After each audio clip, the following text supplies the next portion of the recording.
నమస్తే కిరణ్ టీవీ ప్రేక్షకులకి స్వాగతం. ప్రస్తుతం మనతో పాటు ఉన్నారు వామాపత్ ఆస్ట్రాలజర్ డాక్టర్ భార్గవ దేవన గారు. నమస్కారం గురుగారు. నమస్కారం అండి. గురుగారు, మనం గతంలో చేసిన వీడియోలకైతే రెస్పాన్స్ చాలా బాగా వచ్చింది గురుగారు. సో ఇప్పుడు నేను అడగబోయే ప్రశ్న కూడా దానికి లింక్ అయ్యే ఉంటుంది. జనరల్గా మీరు వచ్చేసి తంత్ర విద్య అనేది అంటే చాలా రిజల్ట్ అనేది చాలా ఫాస్ట్గా ఉంటుందని చెప్తూ ఉంటారు ఎప్పుడూను. సో లగ్జరీ లైఫ్ కోసం గురుగారు, జనరల్గా కొంతమంది అస్సలు కష్టపడిపోయినా వాళ్ళు చాలా లగ్జరీ లైఫ్ని అనుభవిస్తూ ఉంటారు.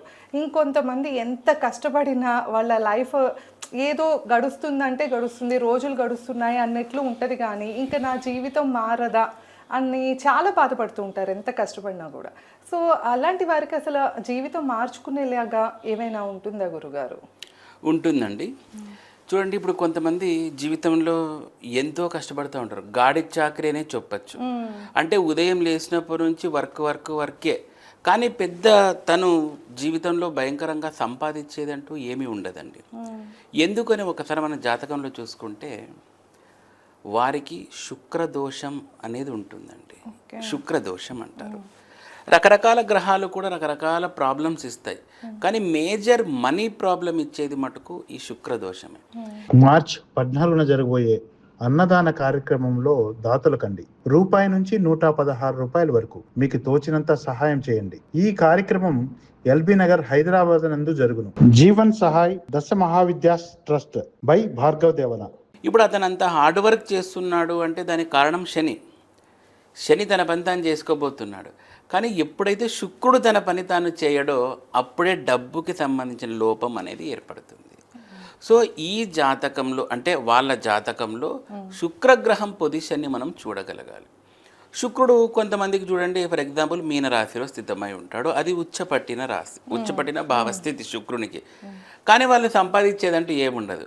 మరి జాతకరీత్యా అవునండి శుక్రుడు పరమోచ్చ స్థితిలో ఉన్నాడు కదా, మరి ఎందుకు డబ్బు రావట్లేదు అంటే శుక్రుడు అక్కడ ఎటువంటి స్థితిలో ఉన్నాడు అనేది కూడా ఇంపార్టెంట్.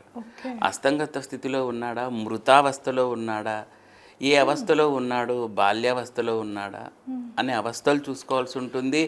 ఆ శుక్రుడి మీద ఎటువంటి గ్రహ చూపు ఉంది, ఆ వీక్షణ ఉంది అనేది కూడా చూసుకోవాల్సి ఉంటుంది.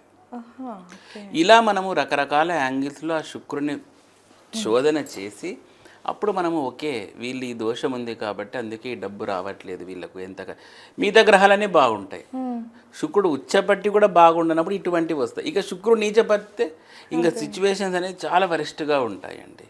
సో కాబట్టి ఇలా మనం అనలైజ్ చేసుకోవచ్చు. కాబట్టి శుక్రునికి సంబంధించిన ఇటువంటి లిఫ్టింగ్ చేసే విధానం, శుక్రుడిని అప్లిఫ్ట్ చేసే విధానం తాంత్రిక విధానంలో కామపాల తంత్రము అనేది ఒకటి ఉంటుందండి. ఈ కామపాల తంత్రము అంటే గురుగారు ఒక చిన్న డౌట్, ఇప్పుడు అంటే మన జాతకంలో బ్యాడ్ నడుస్తున్నా కూడా అంటే ఈ శుక్ర మహాదశ ఈ దశ అనేది చాలా నీచంలో ఉన్నా కూడా మనం అప్లిఫ్ట్ చేసుకోవచ్చు అంటారా? చేసుకోవచ్చండి. అందుకే కదండి మనకు పరాశరుల వారు ప్రతి ఒక్కదానికి పరిహారాలు చెప్పి వెళ్ళారనమాట. సో కాబట్టి ఆ పరిహారాలు ఆయన చెప్పిన విధంగా మనం వెళ్తే పక్కా రిజల్ట్ అనేది ఉంటుంది. ఇక ఇందుకు కొంతమేర మనకు ఈ తాంత్రిక శాస్త్రం అనేది ఉన్నదానికి బూస్టింగ్ అనేది ఇస్తుంది. అందులో వచ్చినది ఈ డబ్బు లేని వాళ్ళకు కామపాల తంత్రం అనేది అనమాట. ఇది చేయడం ద్వారా చాలా ధనం అనేది రాబట్టుకోవచ్చు మనం. అంటే ఎట్లా చేయాలి గురుగారు, ఇది ఎట్లా చేస్తారు మీరు? అంటే ఇది కంప్లీట్గా వామాచార విధానంలో ఉంటుందండి. బలులు అనేవి ఇందులో ఉంటాయి ముఖ్యంగా. ఈ బలులు ఎందుకంటే నేను తంత్ర మరియు వామాచార సంబంధించిన జ్యోతిష్యుని కాబట్టి ఆ విధి విధానంలోనే ఈ పూజలన్నీ చేయడం జరుగుతుంది. రిజల్ట్ అనేది చాలా ఫాస్ట్గా ఉంటాయండి మనకు ఈ కామపాల తంత్రం ద్వారా. మీకు నాట్ ఓన్లీ డబ్బేనండి, ఈ కామపాల తంత్రం చేస్తే పెళ్లి కాని అబ్బాయిలకు కూడా వివాహం అవుతుంది. సంతానం లేని అంటే అబ్బాయిలు సంతాన లోపంతో బాధపడుతుంటారు అబ్బాయిల ఫ్యాక్టర్స్తో. సో అవి కూడా మనకు అప్లిఫ్ట్ అవుతాయి. అంత అద్భుతంగా ఉంటుంది ఈ కామపాల తంత్రం. ఓకే, అంటే ఈ గ్రహాలను కూడా మార్చుకోవచ్చు అంటారు, వీటి బట్టి మనకి అనుకూలంగా మారే విధంగా మనము ప్రయోగాలు చేయొచ్చండి. రిజల్ట్ అనేది ఎన్ని రోజుల్లో చూడొచ్చు అంటారు? తంత్రశాస్త్రం అనేది ప్రతి ఒక్క ఒక్క ప్రయోగానికి కూడా ఒక మండలము 2 మండలాలు అనేది చెప్పింటుందండి. ఓకే, వాటి ప్రకారం మనకు రిజల్ట్ అనేది వస్తుందంటారు ఖచ్చితంగా. అయితే అయితే రిజల్ట్ అయితే కన్ఫామ్గా ఓకే, వస్తుంది. అలాగే సార్. సో విన్నారు కదా, ఎవరైనా కూడా ఇట్లాగా అంటే మా స్థితిని మార్చుకోవాలి అని ప్రయత్నించే వాళ్ళకైతే ఈ వీడియో ఉపయోగపడుతుంది అనుకుంటున్నాము. సో కింద అయితే కనుక గురుగారు నెంబర్ ఇస్తున్నాం. మీరు ఎవరైనా ఇలాంటి పరిస్థితిలో ఉంటే తప్పకుండా కాంటాక్ట్ అవ్వచ్చు. ధన్యవాదాలు. నమస్కారం.